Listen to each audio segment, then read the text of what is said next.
Hello, it's Gary here from Rise of the Gay Cinephiles. Throughout our video nasty season, a trigger warning will be in place for sexual assault, animal cruelty, graphic violence, racism and other forms of bigotry as we discuss these films from a very different time.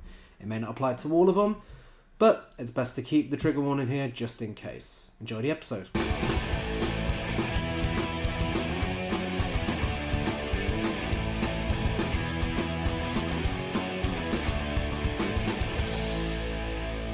Welcome to Rise of the Gay Cinephiles, a show where we, two gay cinephiles who watch way too many films, discuss various themes and eras of cinema. I'm Gary. And I'm Chris. And for this season, we're discussing all 72 films from the Video Nasty DPP List in alphabetical order. This week, we're fighting for our lives whilst taking a trip into Tobe Hooper's Funhouse. Our screams are frozen, our flesh is being donated to Frankenstein, and there is death on our faces. Or maybe that's just us aging rapidly whilst watching some of the absolute shite on this fucking Video Nasties DPP list. That's right, it's the F week, and sincerely, F the Tories for all the usual reasons, but also for bringing some of these films to our attention. Yeah, F, I think, stands for fucking hell, some of these films. Jesus Christ, how did they even get a release, let alone be banned? Exactly. But before we delve into that, what's new with the two of us? What is new with the two of us? Go on, tell us. We watched Mary and Max. That was great. Yes. That was really good. In fact, some of the films on this episode are actually some of our highlights of the past 2 weeks. So there is that. Freakier Friday was great. Thank God. Yeah. I was a bit nervous. Because it was one of those films that I really wanted it to be good and do well, because I like Lindsay Lohan, I like Jamie Lee Curtis, I grew up with the original, the first film, so I'm really, really pleased that was good. I actually really recommend it, particularly if you're a fan, but yeah, highly recommend Freakier Friday. We also watched the original Cape Fear, which was amazing. Yeah, fantastic. One of those times where the remake is, just as good as the original. Yeah. I always thought that maybe people saw the remake as bettering the original, but I really enjoyed the original. I really enjoyed the original. I think the remake's slightly better, but it's I love both. Yeah, splitting hairs. Whip It was also a lot of fun. We watched all these years later. Probably should have watched at the time. Yeah, it was good. It was good. It wasn't exactly what I thought. It was quite predictable, but I predicted it would be a decent film. So there we go. Yes. And first of all, what is your highlight? My highlight is Materialist. So is mine. So before we talk about that, okay, we also watched Weapons. Yes, two fantastic films came out in the cinema. Yeah. This fortnight or whatever, like within the last month. Weapons just got out edged by Materialist, but I think it's worthy to speak of briefly, because it's one of those films that, I don't know, I'm assuming it's all out there now, but I don't want to be part of that. No, it's, the trailers went to great effort to hide what it's actually about. It'd be a shame. Twist. Yeah. But it is amazing. Yeah, fantastic. Great horror film. Intense. Just as creepy as the trailer made it look. Julia Garner is fantastic. Really, not to give anything away, just apart from it's fantastic and you should watch it. Yeah. But Materialist is our highlight, our new release highlight, which is quite fitting considering, and just like that ended with a whimper, not a bang. Very disappointing finale. Whereas Materialists feels more like Sex and the City than that show ever did. Yeah, romance with a little bit of comedy. Would you call it a dramedy? Yeah. There's so many set in New York, and I love it. You know, it's one of my favourite genres.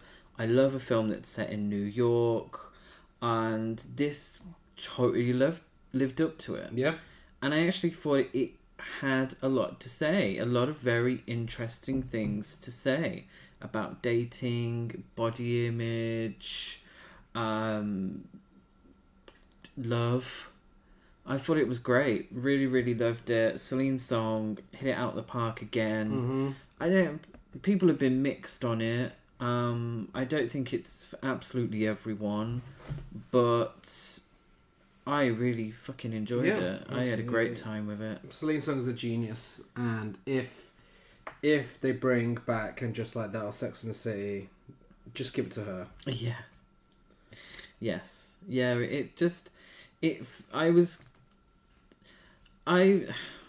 I'm going to be... Well, I might as well be honest. I've struggled with Dakota Johnson's acting in the past. But I liked her acting in this. And I think it really worked for the character. Yeah. I just really enjoyed it. I just thought it had a lot of really interesting things to say. Yeah. It's amazing. Go see it. Go support female filmmakers at the cinema. Shelf Love. Haven't got a lot. But in relation to what we've been discussing recently, 88 Films have released The Cannibal Man on Blu-ray. Ooh, within the past 2 weeks. Nice. We highly recommended that when we spoke about it. Absolutely. And even more so now that you can go out and buy it. Yeah. Oh, I'm glad that got a good release. So, I wish we had more Shelf Love, because now we've got to talk about this fucking... whatever it is. It's the one we've all been waiting for. Faces of Death from 1978. Une révolution.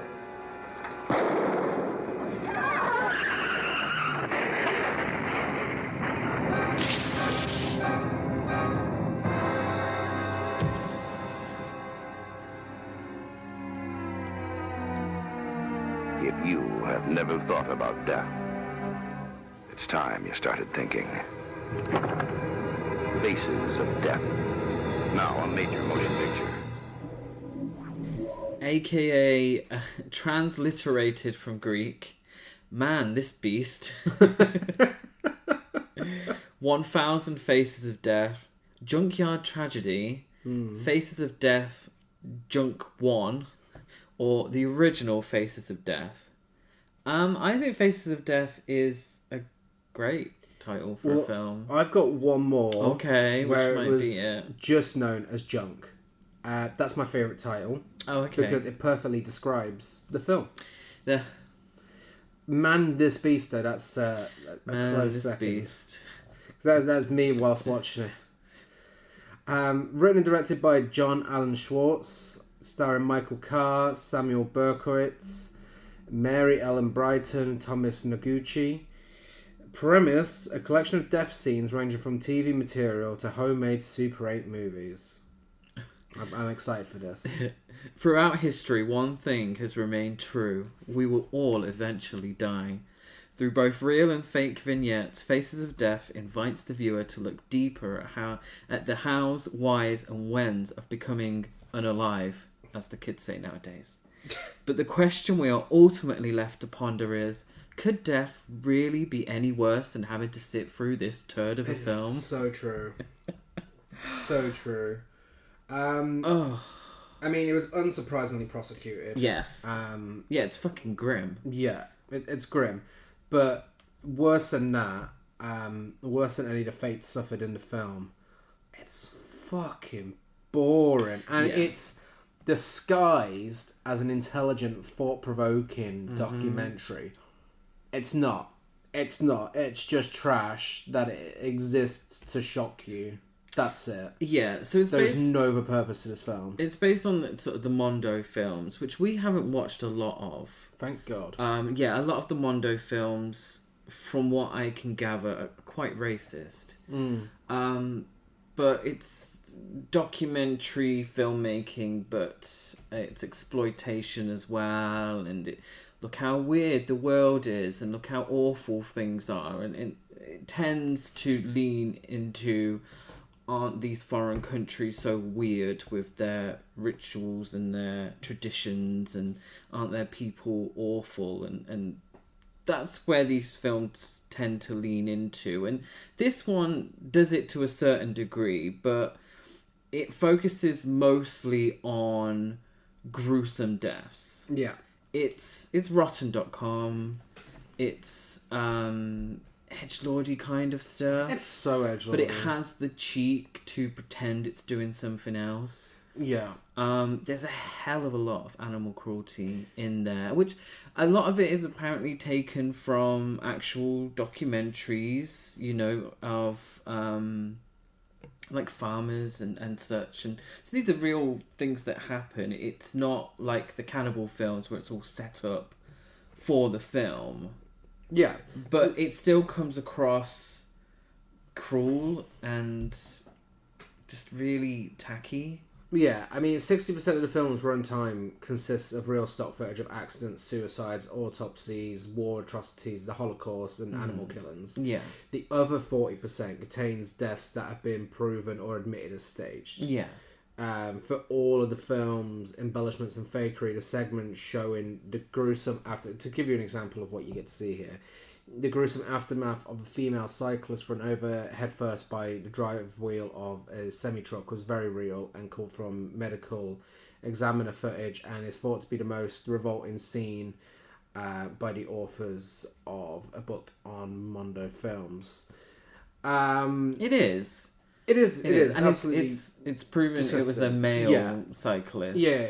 So it was obviously the face of the accident victim is, you know, unseeable. You know, and what's the word? Unrecognizable. So you don't know. Yeah. So it's incredibly gruesome. It is, but I just don't see the purpose of it. No, and then there's another sequence where in February 2012 an interviewer spoke with John Alan Schwartz for a National Public Radio programme on the media, and said that the scene that purports to show real tourists in Egypt killing a monkey and eating its brains was really filmed in a Moroccan restaurant in the US using Schwartz's friends as actors. Foam mallets covered in concrete, a model monkey with a prosthetic breakaway head, a trick table, and cauliflower covered in theatre blood for the brains. During the day of filming, the cauliflower had become rancid, but the actors decided to go along with it so it could add to their performances. The woman spitting it out wasn't scripted, neither was the laughter from the rest of the partakers. I'll say, right now, impressive. Yeah. That this was fake. In a film where every scene is a kill, this is, I would say, my favourite because it's fake. It doesn't feel exploitative. And it's... I think it is slightly, though. I suppose it's exploitative when you look at different cultures. Yeah, so it's like such. Temple of Doom. Yeah, Temple of Doom makes fun of other cultures. I mean exploitative in that it's not a real death scene being used for entertainment. Yeah. But... props to them for making it look so real, because I mean this looks really fucking real. Yeah. It's absolutely disgusting. But I mean it's not enough to save it from being a shit film. We get a pit bull fight, and I don't mean the singer. One of my personal favourite quotes is "the country of Africa." Yes, just referred to the country of Africa. Old MacDonald plays whilst a woman with a fuck-ass bob decapitates a chicken. Yeah, we get a seal clubbing scene, which I found particularly upsetting.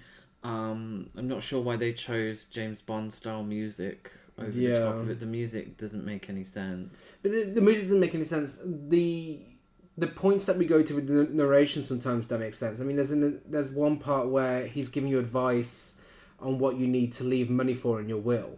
Like, I thought I'm watching a horror film here. Yeah. Why am I getting this advice? But it's not a horror film, so that's the problem. Is that it's not meant to be a horror film. It's meant to be informative. It's almost like a documentary.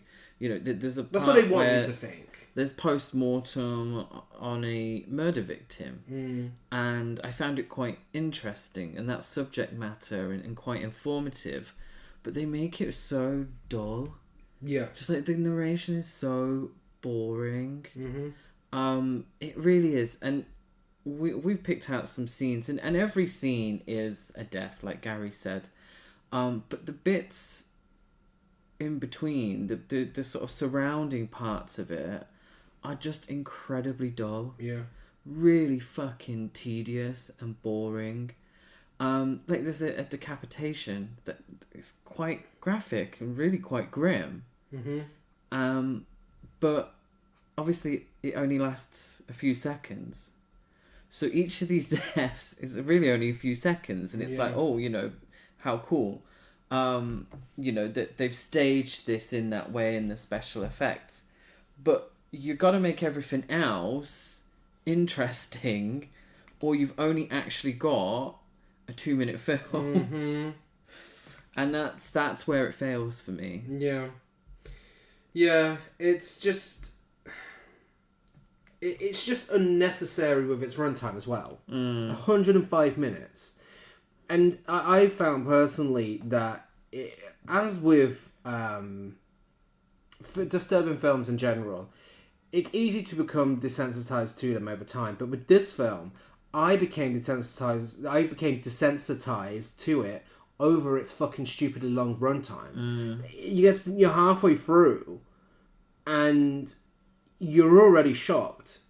And it gets to the point where you're like, okay, so now I'm just left with a dull man talking over these visuals that are desperately trying to shock me. Yeah. It's one of the most painfully boring and pointless films I've ever sat through. I mean, but that's also, it's kind of like, interesting comparison, a little off topic. Toxic Avenger 4. Another film that is desperate to shock you. And there are a few films out there that do this. Serbian film, right? The Human Centipede sequels. And it's definitely within that edgelord category of films that only exist to get a reaction. Not for me. It's not for me at all. And I cannot wait to see how Daniel Goldhaber is remaking this with Charlie XCX. I think what would have made it interesting is if it was all special effects and it was all faked, but based on true stories. Sure.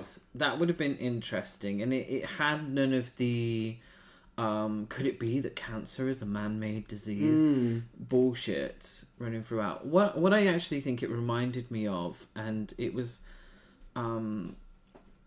what made me think of it, was the when I found out that it was partly funded by companies in Japan. Yeah. So Mondo Cinema was popular in Japan.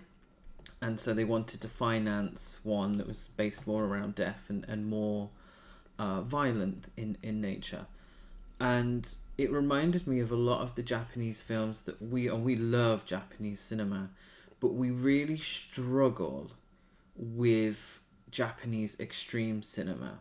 Now, obviously, this is different because this is about violence.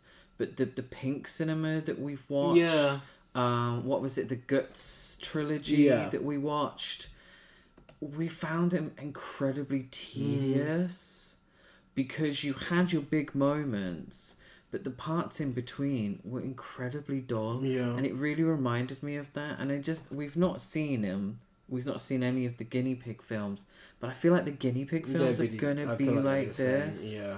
I mean, this is a massive hit in Hong Kong. It was the third highest grossing film prior to 1980. Yeah, we've seen some extreme Hong Kong cinema as well, you know, Category 3. I think that's tended to have kept our interest a little more. It has, because they actually have plots and, there's a bit of effort put into it. I think it could have been better if we had more of the psychic, the really camp psychic. Yeah, it did go really weird by the end with the camp psychic. Like, is there life after death? But that's the thing, once we get to the end, the very end, again, we're not a spoiler podcast, but who gives a shit about this film? There's not really a plot. There's no plot to spoil. But we get a song about the joy of life during the end credits of a mother and her baby. I'm like, oh my god. The circle of life, I think was the point they were making. Yeah. But yeah, my eyes are peeled and I am seated for the remake. I need to see where they're going with this. Hopefully they just take the premise slightly and make it, you know, a bit camper, a bit more flashy and. Well, it's from the director of How to Blow Up a Pipeline and Cam. Oh, nice. Okay. IMDb rating. Wait. Oh, shit. No, I misread that as Letterboxd rating. Oh. Fucking hell. My heart sunk. There's no way it's that successful. 4.2 out of 10. Yes. Letterboxd rating 2.4 out of 5. I gave it half a star. I gave it half a star as well. Did it deserve to be on the list? Why do we think it's on the list? Yes, for everything we've just said. Yeah, real deaths, fake deaths, animal deaths, blood orgies, all of that stuff. Definitely. Next up, we have Fight for Your Life from 1977. I'm gonna teach these people a lesson they won't forget. Come on up, woman. Hey, I'm gonna cut her down. You're gonna shoot through it now. Dance! Dance! Fight for your life, a gut-crunching film. Join the thousands who have stood up to cheer the men who taught America the meaning of the word courage. Fight for your life. Rated R at a theater near you. AKA Bloodbath at 1313 Fury Road, Held Hostage, I Hate Your Guts, Getting Even, The Hostage's Bloody Revenge, The Fight for Life, Deadly Fear, Hostages on Probation, makes no sense, Jackals of Hell, The Killing Machine, Defend Your Life, Staying Alive, and Escape to Hell. Yeah, Fight for Your Life is fine. Fight for Your Life is it does the great. job. Yeah, it's a great title. Directed by Robert A. Endelson, written by Straw Wiseman, starring William Sanderson, Robert Judd, Catherine Peppers, Layla Small. It's about 3 escaped convicts hold a black minister and his family hostage, forcing them to fight for their lives. 3 escaped convicts invade the home of black minister Ted Turner and his family. What ensues is a tense and horrifying hostage situation with a script that gives Quentin Tarantino a run for his money in regards to white guy filmmakers writing the N-words. Yes. The marketing of this film was unique, unusual. There was a theatrical trailer for it that was geared towards white audiences and another towards black audiences, using the alternative title of the film, Staying Alive. Another example would be the teaser trailer, which was just an almost 30-second clip without music and sound of a still photograph from the film with the title and the MPAA rating, which is really interesting. And this film is really interesting. It was prosecuted. It's very much a blaxploitation film. Yeah. But actually, for its time, really progressive. Yeah, I read the film as, and it is by white filmmakers, but I read it as being made for a black audience. Yeah, absolutely. And for it to be, in many ways, a cathartic film. Yeah. A film where... Well, I don't... It's a spoiler, where black people kind of get the upper hand. No, I mean that's all over the trailer. I mean, that's all over the trailer. They fight back. It's the blaxploitation Last House on the Left. Yeah, essentially, yeah, really, and it's a very difficult film to watch. It is very difficult. There's a hell of a lot of racist language. There's sexual assault. Yeah. There is, bloody violence, but it feels like it's trying to say something, and it's trying to say fight back. Yeah. Ted Turner and his family, very religious.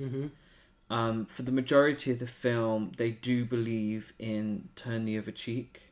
Yeah. Just go along with it, and hopefully God will resolve things, and by the end they're forced to take things into their own hands, and I think that's what the give was trying to say, was actually, fuck that shit, fight fire with fire. Tell them to, give as good as you get. And I mean, you mentioned there's obviously sexual assault in there. It's actually not as overly exploitative as something like I Spit on Your Grave or The Last House on the Left. And to be honest, I'm certain we watched the uncut version. Like, it has the same runtime as the film is supposed to be, so I don't think there's anything missed out. But it feels like in that sequence, the director's like, you already know how horrific this is from how it's referenced and the brief amount that we're showing. Yeah. It's unnecessary to show you more. Yeah. It is a film about the horrors of racism. It's really uncomfortable, disturbing. But I really think it's a hidden gem. There's a certain weird side to it that I really like. I mean, it's a great theme song. The soundtrack as a whole is brilliant. Yeah. There's a Barbara Streisand sounding song when we have a flashback to young lovers. Well, you mean the sex scene that feels like it's from The Room? Yes, yeah. But it's got like a Barbara Streisand. If Barbara Streisand sang "You Are My Rose," there we go. Yeah. The villains are introduced through the police radio in the car they've stolen, describing them, which I think is a really clever way of doing character development. It works. It doesn't feel forced or anything like that. And everyone in the family, they're built up to be so likable, and they all talk at first. They talk really weird, and there's a real weird hazy cinematography that all feels like it's some sort of dream. So then when shit hits the fan and that sort of dreamlike talking and cinematography, it changes a little, it adds more of a punch to it. And when it does, because the middle section, when the villains are at the house and stuff, it is rough to fucking get through, really rough. But then once we get to the revenge sequence, it almost... The soundtrack is almost like celebratory music, and it takes like a really weird A-Team style music. The dog gets revenge and pisses on the villain's face. Yeah. But I don't know. It kind of works. There's a slight bit of homophobic language as well. There is. I know it's a sign of the times. I get it, but it is kind of like, okay, let's By the guy we're meant to be rooting for. Yeah, let's see who the real enemy is. It's this racist guy. Let's not bring the gays into it, okay? But aside from that, it really is a very well written film, really well directed. Especially, like I said, for the time that it was released, for a film to take this direction. I think it's great. Yeah, I think it's one note at times. I do think maybe it's a little longer than it should have been. There's parts where you're like, I get the point. I get it. I get what you're doing. Let's move it along. But I think it's better than it had any right to be. Yeah. A low budget blaxploitation film from white filmmakers. I think there's the foundations of something really great here, and I think they do a good job. Yeah. Now, we didn't have a hunk for Faces of Death because I can't remember. No. Well, I really can't think of one. No, there isn't one. But the son who died in this fight for your life. The son who died. The one that had the flashback. Oh yeah. Yeah. Very handsome. I was going to go with the cop with the handlebar moustache. Oh, yeah.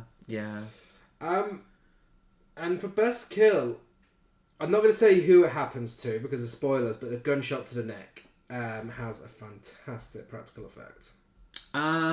Yes, I think I agree. It's got an IMDb rating of 6.3 out of 10, a Letterboxd rating of 3.2 out of 5. That's high. It's high. That is very high for a video nasty. For for a grime, is it like it's Grindhouse? For a sort of grimy little blaxploitation film. That's high. Yeah. My rating is 4 out of 5.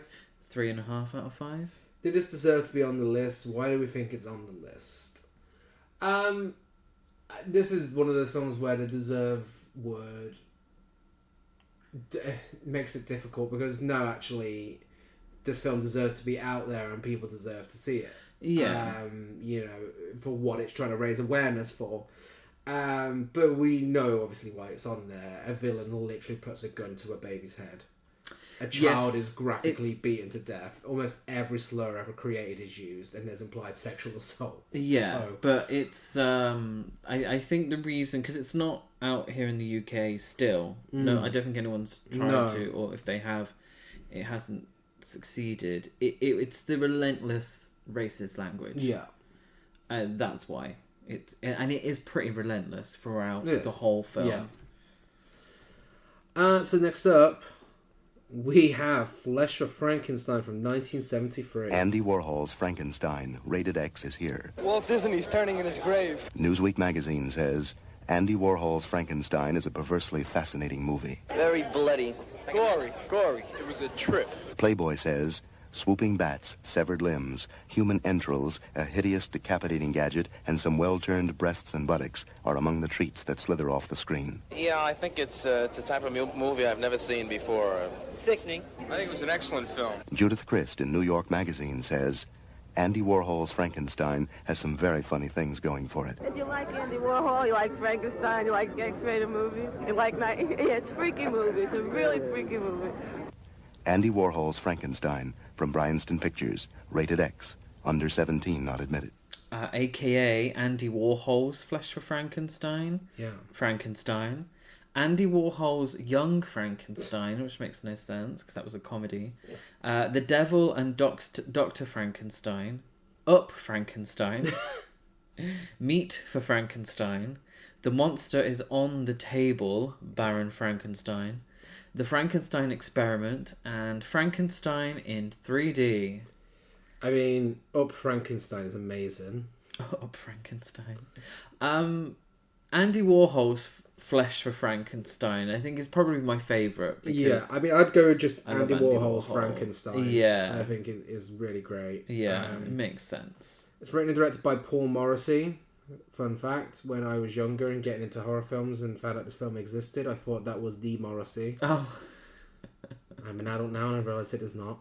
Co-directed by Antonio Margheriti. So some Italian prints give second unit director Margheriti credit as co-director. But Udo Kier has stated that he had nothing to do with directing the film. Co-written by uncredited Tonino Guerra and Pat Hackett. Based on Frankenstein by Mary Shelley. Starring Joe D'Alessandro, Udo Kier, Monique Van Voren and Arno Jurging.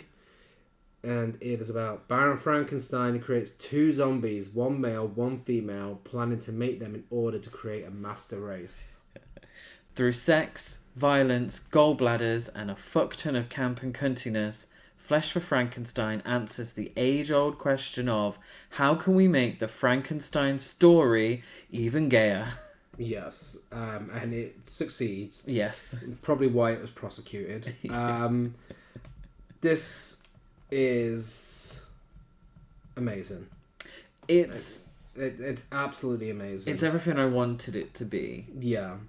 It's often referred to as Andy Warhol's Frankenstein, but he wasn't directly involved in the production. He allowed the director to use his name though, and he would make rare visits to the set as well, and during the editing period. The special effects were created by Carlo Rambaldi, who did special effects for E.T., the first of two times E.T. is going to be mentioned today. Wow. Again, originally filmed in 3D. Although most presentations found today are in 2D, the film was shot with a 3D technique called space vision. Unlike other 3D films that usually required the red and blue at the time, this one required polarized glasses with one lens slightly shifted, which allowed full colours in the film, which is pretty much what we get now. Yeah. And Nicholas Winding Refn said that this film is the only one directed by someone else that he wishes he made. A film that contains the dialogue, "Carrying on inside my wagon, are you?" Baroness Katrin Frankenstein is one of the most iconic characters in cinematic history. Yes, Baron Frankenstein's sister / wife. Looks like Bimini. She does. True diva. Yeah. Cunty to the max. Yeah. No time for picnics. No time for picnics. No time for anyone. No time that for isn't kids. feeding her insatiable thirst for cock. Yeah, pretty much. She drops her apples on a couple getting it on in the woods. She does some disgusting sucking in this film. She does actually, on her man's arm. Armpit. Yeah. And his arm as well. And it's arm. like, the noise is fucking wild. Yeah. Probably why it was banned. It's just amazing. It's absolutely amazing. It's so over the top. So ridiculous. Yeah. So campy. It's exactly what I wanted. Joe D'Alessandro's accent, I have no idea. Everyone else is in Eastern Europe. He's in the Bronx. I don't know why his New York accent, for some reason. The violence is really well done. Yeah. The kills are great. Fantastic. Udo Kier is phenomenal. Mm-hmm. So ridiculous, so campy, so homoerotic. Yeah. It's amazing. Yeah, it's so well made. It's ridiculous how well made this film is, for its set designs, its costume designs, and the practical effects for the gore. It's, you know, you wouldn't think it's on such a low budget. I really want to see it in 3D. Yes. I feel like it would be great. But, you know, most importantly, it's such an original take on Frankenstein. There are so many versions out there, but I feel like this is really one of the best and most trashy, and I mean that in the nicest way possible. Yeah. You know, so much melodrama, clearly so much satire. It just gets it all. It just gets everything so right. It's one of those films that only a gay could make it. Yeah. It's only quite queer filmmakers. Well, exactly. It's actually quite similar to Rocky Horror Picture Show. Yeah. And the stage show started that year that this film was released. So I don't know what the crossover was with those. But for the Rocky Horror Picture Show, it's a lot like this. I feel like this may have been an influence. Yeah. Yeah. It's like John Waters did the Frankenstein story. Yeah. As well. I love it. Yeah. The decapitation with the eyes still moving on the head after it's removed, I think, is probably my favourite of the deaths. Definitely my favourite. I do think there are a couple of deaths that, if we'd seen it in 3D, I think maybe would have taken the prize. Yeah. Because they felt specifically made for 3D. And what about the hunk? Oh, the hunk. I think Udo Kier is incredibly attractive. Okay. What about you? Yeah, sure. Or Joe D'Alessandro? Let's see what I've got. I really want to see Blood for Dracula now. Sadly, it wasn't a video nasty, so... Oh, shame. It's not forcing us to watch it. IMDb rating 5.8 out of 10. Letterboxd rating 3.3 out of 5. That, my friends, is the difference between IMDb and Letterboxd. Yes. My rating is 4.5 out of 5. Mine is also 4.5 out of 5. And did it deserve to be on the list? Why do we think it's on the list? It doesn't deserve to be on there. But it's on there because it's so fucking horny and gory. Yeah, lots of insides become outsides. Baron Frankenstein shags a corpse while his hand is inside her stomach with a gallbladder. Yes. He literally says, "To know death, Otto, you have to fuck life in the gallbladder." I'm not 100% sure I know where my gallbladder is. No, but ask Udo Kier. Exactly. I've seen many from this film. Sadly, we have to take a break from this good film run to talk about Frozen Scream from apparently both 1975 and 1981. Whatever year you want. It was shelved for a long time. Well, so I'm not surprised. It always confuses me when they do that, but yeah, it would have been. It certainly looks like it was made in the 70s, but it would have been shelved and not actually officially released until. It's like it's very confusing. This is very, very random, but there's a old show with Deborah Messing. I think it's called Ned and Stacey. And there was one like lost season that was released in 2017, but it's from the 90s. So you get people who are like died, and then their last credit on IMDb is from 2017 because they were in this season. It confuses the hell out of me. Yes. Frozen. Not the most exciting anecdote for you, but... Frozen Scream. Sorry. I apologise. That was interesting. Yeah, I was interested. Okay, cool. Frozen Scream. Immortal. Death is a stage we can conquer. It is curable. We can live forever.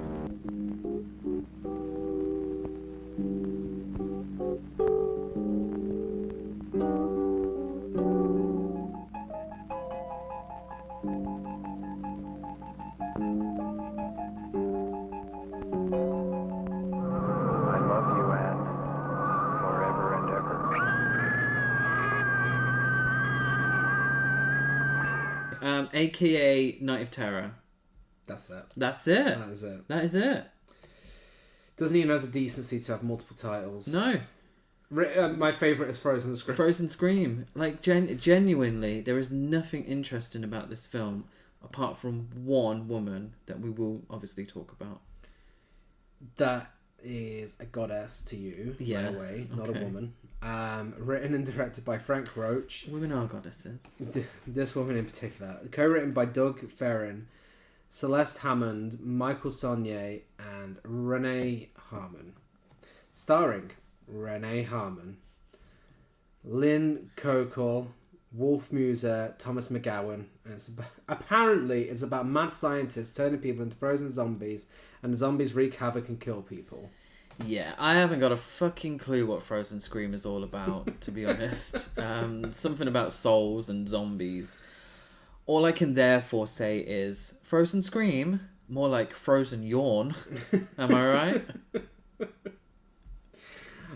Yes, this is very correct. It wasn't prosecuted. No. I mean, of course it wasn't. The fact that we're even talking about this on the Video Nasties list is fucking wild. It was on the list for 2 months, wasn't it? Yeah. So, okay. You might be thinking, Renee Harmon. If you've listened to us since the Horror Cult Trash Over days, you're probably thinking, Renee Harmon, where have I heard that name before? That's right. It's Lady Street Fighter herself. Yes. The queen of B-movies. The woman who had the absolute fucking audacity to make Lady Street Fighter, Jungle Trap, and this fucking bullshit, Frozen Scream, and then teaches a class on fucking screenwriting. Yeah. I love her so much. I have so much respect for Renee Harmon, for her delusion, her cuntiness, her general inability to deliver a line of dialogue, her awful dubbing that she puts up with for some reason without. I think that's her real voice. But it's never matching when her mouth No, is that's moving. true. That is very It's true. wild. Love you, Renee Harmon, but with all due respect, what the fuck was this? Yeah. Her other films have been great that we've seen, and I was really looking forward to watching this one because I thought it'd be on the same level. But it is briefly. Very, very briefly. But for the most part, just so dull. So confusing. By the way, you know my Ned and Stacey analogy story earlier? Was Renee Harmon in it? No, but a better example would have been Jungle Trap. Because that was made in 1990, but wasn't actually released. It was lost until 2016, like 10 years after Renee Harmon died. Yeah. So she has a credit in a 2016 film, but obviously it's not 2016. It's got the same score as Don't Go in the Woods, for some reason. So, it's that horrible noise. Yeah. A girl tries to have sex with her camp boyfriend in his short shorts. But they're rudely interrupted by bad editing and a bit of murder. One thing I do remember, apart from the script and acting being ridiculous... Was it Rock Around the Clock? No, it's... Oh, God, yeah. It's the narration. Yeah. Like, the cop... The narrating is so loud, but it's over scenes of dialogue. Yeah, poor Renee is serving as a nurse, and then all of a sudden, while she's talking, his fucking voiceover interrupts her and just starts going on about some whatever he's talking about. But she's still talking in the background, so you can still kind of... You can't hear what she's saying because it's being drowned out by this narration, but it's still there. Like, the tracks are still going at the same time. It's absolutely ridiculous. My favourite bit of dialogue is a character says at one point, "It's a pretty bad acting job, I'd say." Well... Is that a read? I mean... also, the leader of the cult of sinister cloaks and great moustaches attack a guy called Tom. Their leader meows down his ear. Tom shoots him, and in turn, he nearly gets knocked down the stairs in the process, and I don't think that was meant to happen. So I fully appreciated that. But yeah, this cult, are they all the pin-ups with their moustaches and refusal to wear shirts? Yes. They'll wear cloaks. That is true, actually. Well, not the I'm not turned off by cloaks. But yeah. Yeah, I mean, the two female leads, Renee Harmon and the other one, they're really trying their best, but the sound design really does them dirty here. Oh, Renee many times sounds like she's like a teen in the 90s making fun of the way someone I can't do it, but we all know that voice. Yeah. Like them ridiculing someone and then copying their voice. The main girlie, she sounds like Olive Oil. She does. From Popeye at times. Yeah, and that's all I have on this film. I mean, but at least she has a scene where she comes down the stairs in a cunty dress and she's like, "Stop! Right there, Kirk." That was her best line delivery, and I think that was a pretty good impression of it. Well done. Thanks. Well, I think you do have something else to say, because there's no way that Chris Barker is going to talk about this film and not have anything to say about the fact that we have a Beatles rip-off band playing Rock Around the Clock with the words swapped around to Jack Around the Shack. Oh, yeah. We all know, anyone who listens to this podcast knows you love a rip-off song where lyrics are swapped around. Do I? Or just weird songs with weird lyrics. May I remind you of Rock Your Baby, Shake Your Baby. Oh, yeah. But Jack Around the Shack. That feels like a million years ago.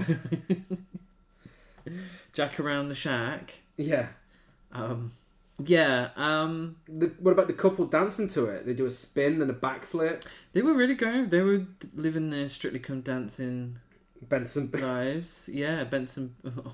Wait, did he do a backflip? Yeah. The boyfriend does a backflip whilst the girlfriend's spinning. Okay, I'm not gonna lie. I really switched off during this film.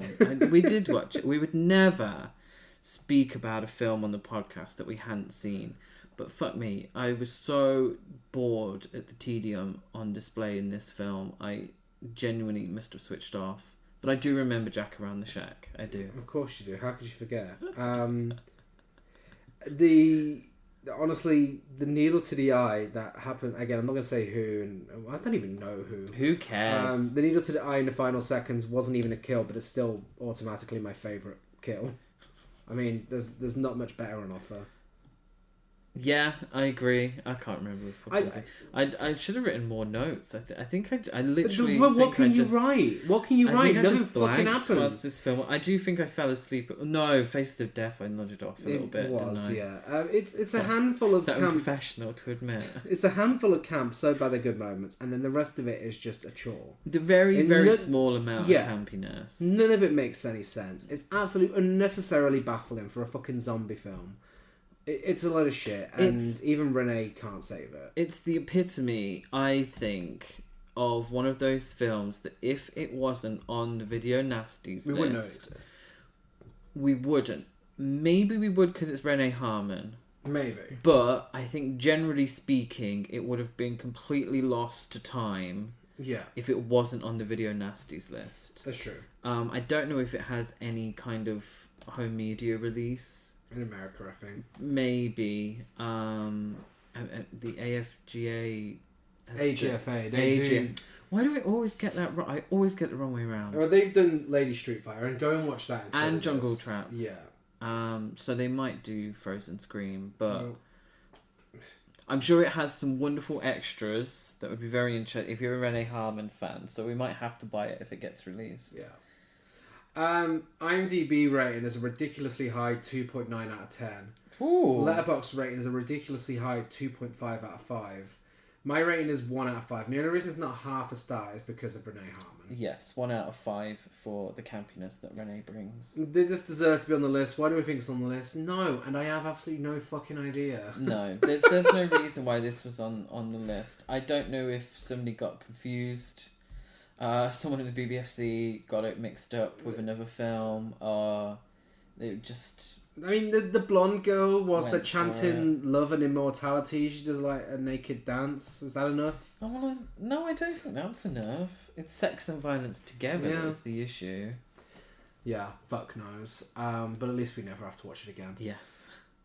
Finally, we are at the final film of this episode, and it is a return to Tobe Hooper, and it's The Funhouse from 1981. Wait, what? Something is alive in the Funhouse. Please don't hurt me. Something that feeds on the flesh of young innocents. I don't know what that thing is. I just want to get the hell out of here. Something that tonight will turn the Funhouse into a carnival of terror. The Funhouse from Universal Pictures, rated R.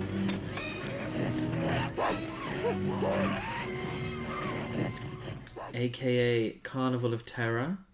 Pay to get in, pray to get out. Amazing. Which I think was... It's the tagline. It's the tagline, but they released it as the title. Ghost Train Massacres, because you can't have a Tobe Hooper film without one of the names being having massacre in it.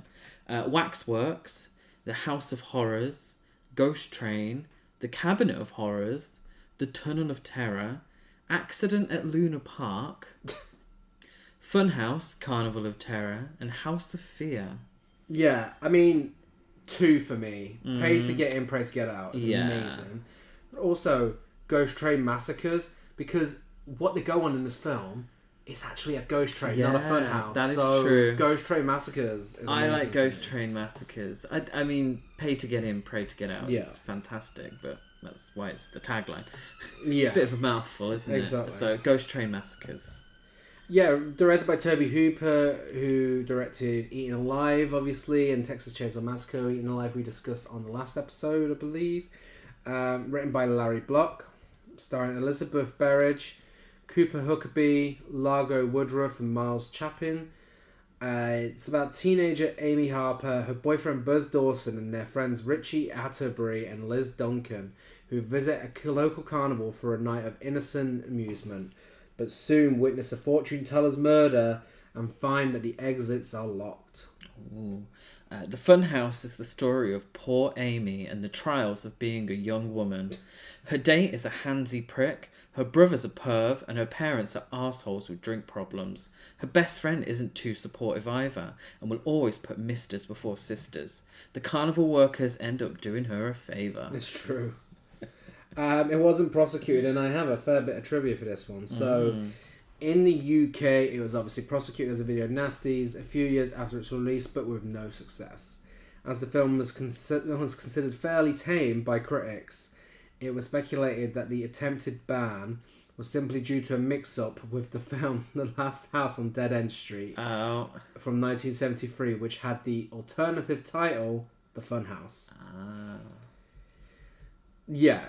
I mean, that makes sense. That makes sense. This is Tobe Hooper's first major studio production and Universal's first major horror film in a long time. Steven Spielberg actually asked Tobe Hooper to direct E.T., but he turned it down because he was busy on this. And then obviously later the two of them would work together on Poltergeist, whoever directed it out of the two. Tobe Hooper's E.T. I like to think there's an alternative universe out there where that exists. Because that would be something, wouldn't it?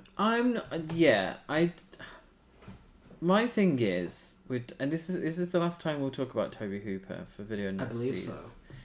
My thing is with Tobe Hooper is I haven't liked all of his films, but I think he's one of those directors that made one humongous genre-changing masterpiece and struggled to live up to it afterwards. Yeah. Texas Chainsaw Massacre is one of the best horror films ever made. Yeah, incredible. 5 out of 5, 10 out of 10, 10s across the board, masterpiece. for me, all of his other films that I've seen have really struggled to live up to that. Yeah. I mean, of course, there is Poltergeist, which arguably is another one of the greatest horror films ever made. Do you agree? Somewhat. It made an impact. But it's not... I don't see it in the same regard as I see Texas Chainsaw Massacre. So what I was going to say is, obviously, we don't even look at it as a Tobe Hooper film, because it's very clearly directed by Steven Spielberg. But it's got his credit. And, yeah, Texas Chainsaw Massacre is on another level, but I mean Poltergeist really left an impact on the genre. Yeah. But, yeah, no, I completely agree. Like... He could never, and I've given some of his other films. I gave Salem's Lot 5 stars, and I think I gave Poltergeist 5 stars. But even then, Texas Chainsaw Massacre's just out there. It's never going to be. It would never be. You don't have to agree with me. No. I mean, I do agree. No, I do agree. Just because I make your food doesn't mean. Well, I do. Agree. I won't take it personally. I do agree. It's just like I said. I've said many times before. My scariest film ever made often switches between Texas Chainsaw and The Exorcist. So, yeah. But just for me, I think I've always struggled. I spoiler alert. I enjoyed this a lot more this time round. Yeah. And I probably Eaten Alive. I probably enjoyed a little more than I usually do. But maybe I'm not giving him enough credit. But I've always felt that he made Life Force, and you've taken it personally because you had to sit through it. I fucking hated Life Force, but I kind of didn't like this too much the first. So maybe Life Force would be better on a rewatch. No, it was the other way around for me. I enjoyed Life Force when I first watched it and didn't like it on a rewatch. So, shit. The film. The Funhouse took many critics by surprise upon its release, as they were expecting a typical gore-filled slasher drudge, but instead found it to be a quality suspenseful horror film. Gene Siskel, and there's a name we haven't heard in a while, liked the film and gave it a positive review. The strong reception for this film was a major reason why he got the job directing Poltergeist. Yeah, I see similarities. I see the kind of fun aspects, the kind of silliness as well. Yeah. Like in Poltergeist, it's... I don't know how to describe it. With the toys and such, it's kind of... I'll think of the word. I'll get back to you on that one. I know what you mean. But it's like... What I like about this is the setting. Yeah. I like the setting...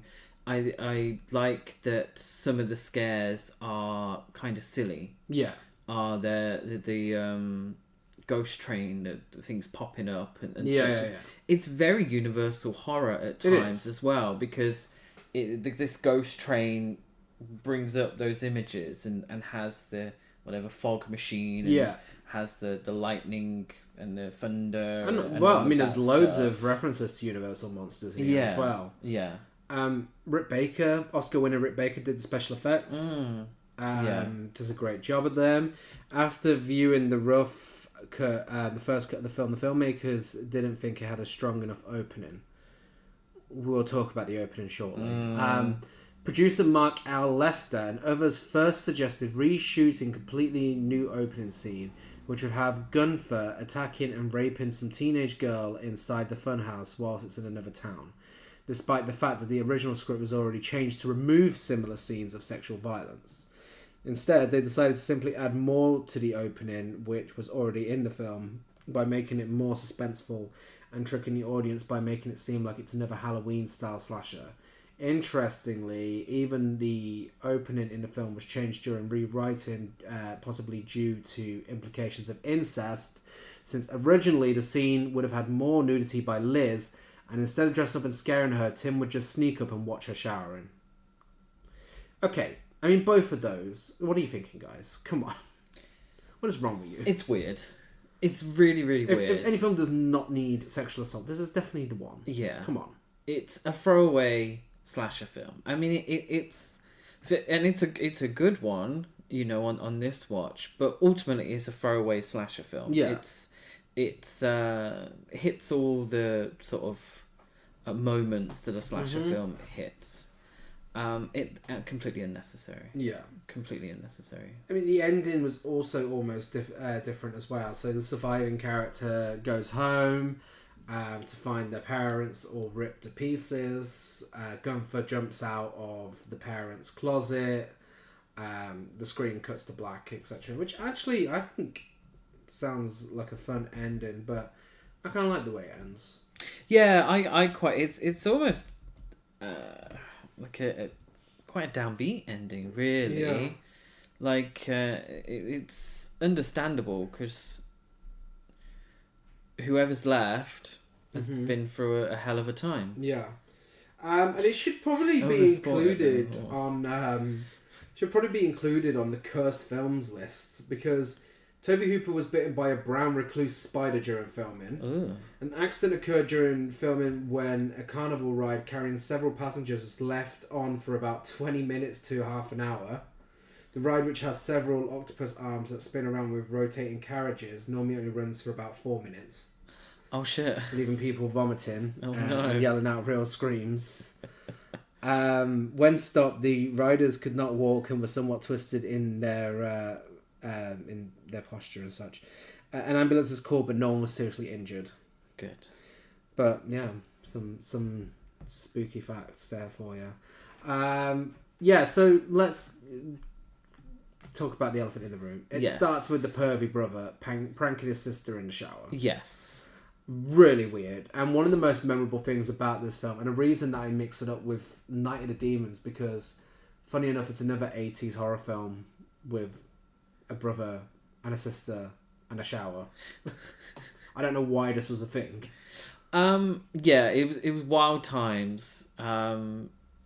It's very strange, because I mean, he is perving on her. Yeah. Like, he is in the shower, and it's going for obviously the psycho thing of her in the shower / Halloween.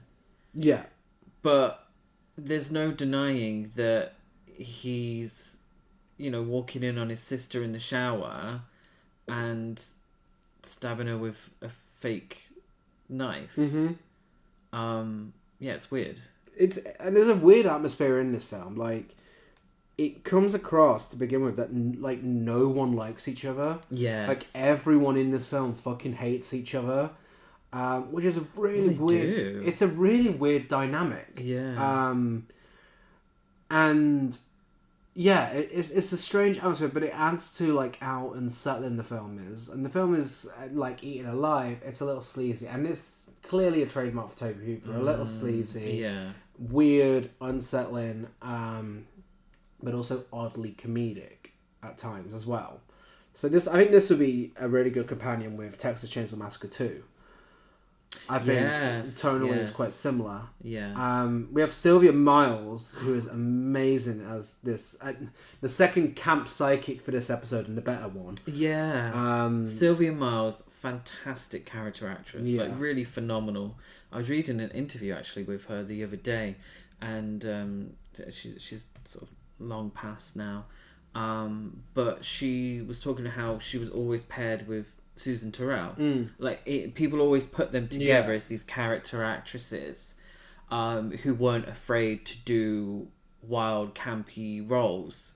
And she said, she enjoyed the comparison, and Susan Terrell was a fantastic actress, but it was nice for people to recognise her by herself. But I do, despite what she said, I do kind of put them in the same category as these wonderful character actresses who you're going to get a great performance when they're in a supporting role, and this is no exception whatsoever. I think she's fantastic. She is the first dead. Yeah, and it's a very memorable scene as well.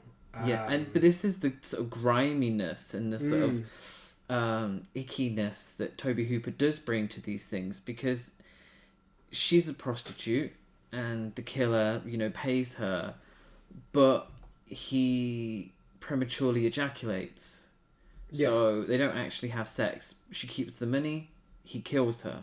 Yeah. That is really like, icky.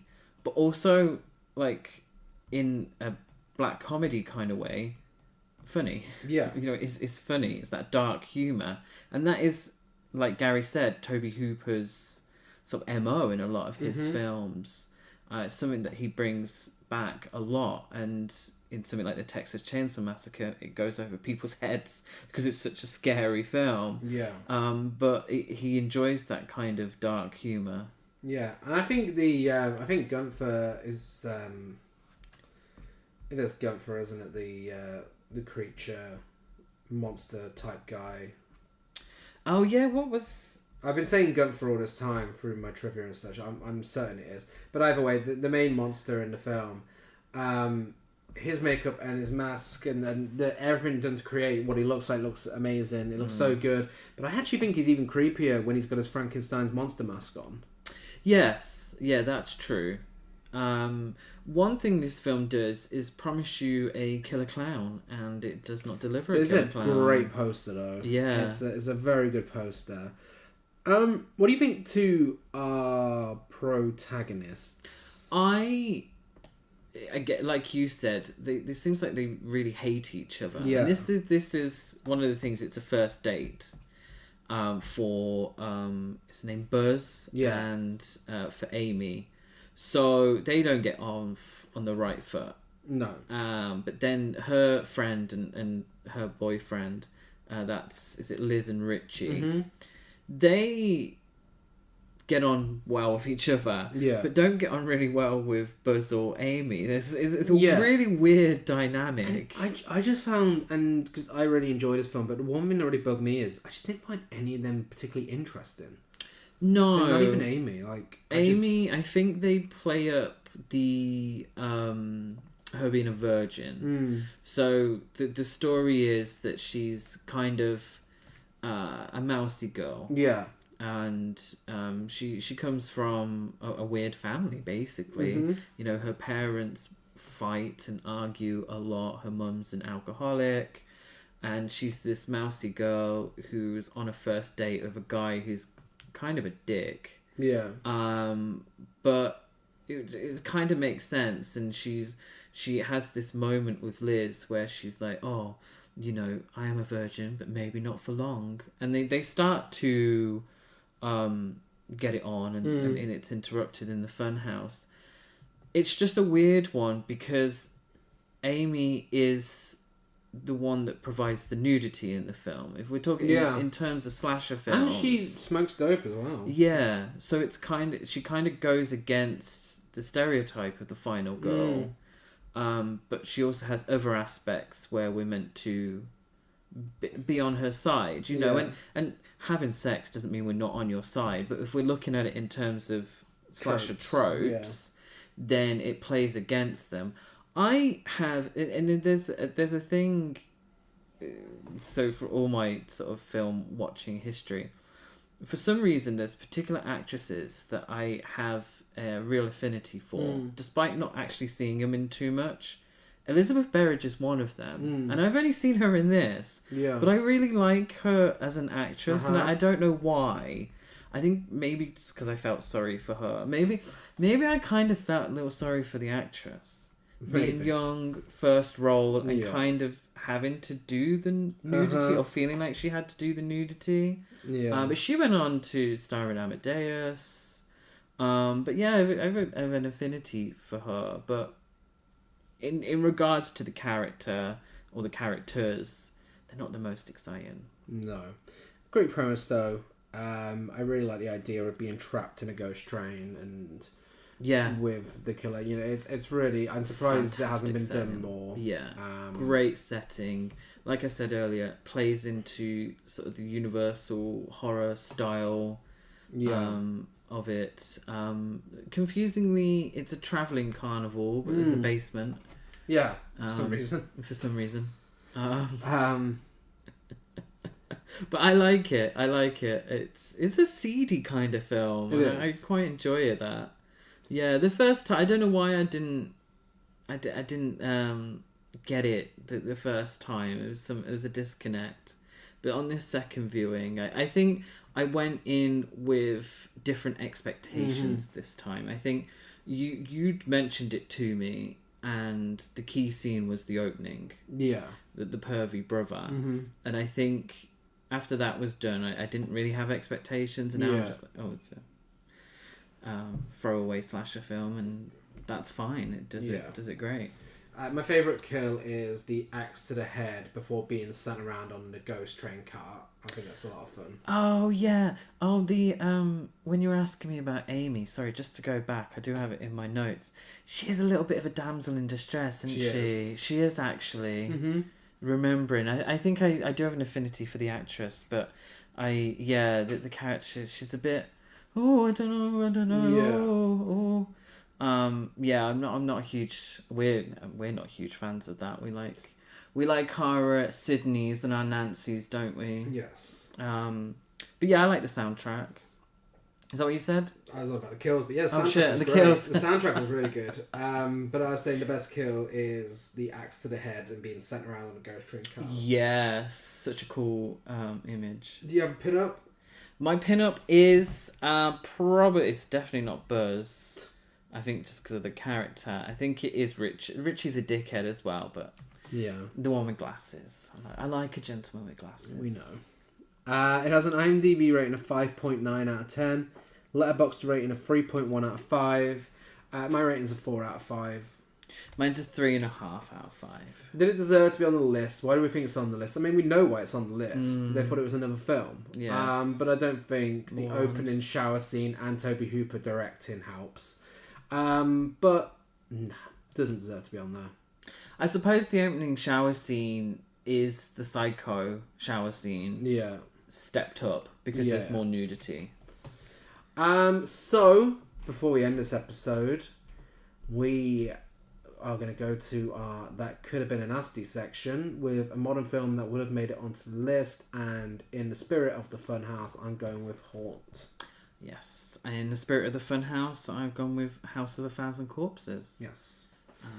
Don't know how we haven't said that already. Yeah, I know. Like Eli Roth, I think Rob Zombie wanted to make a video nasty.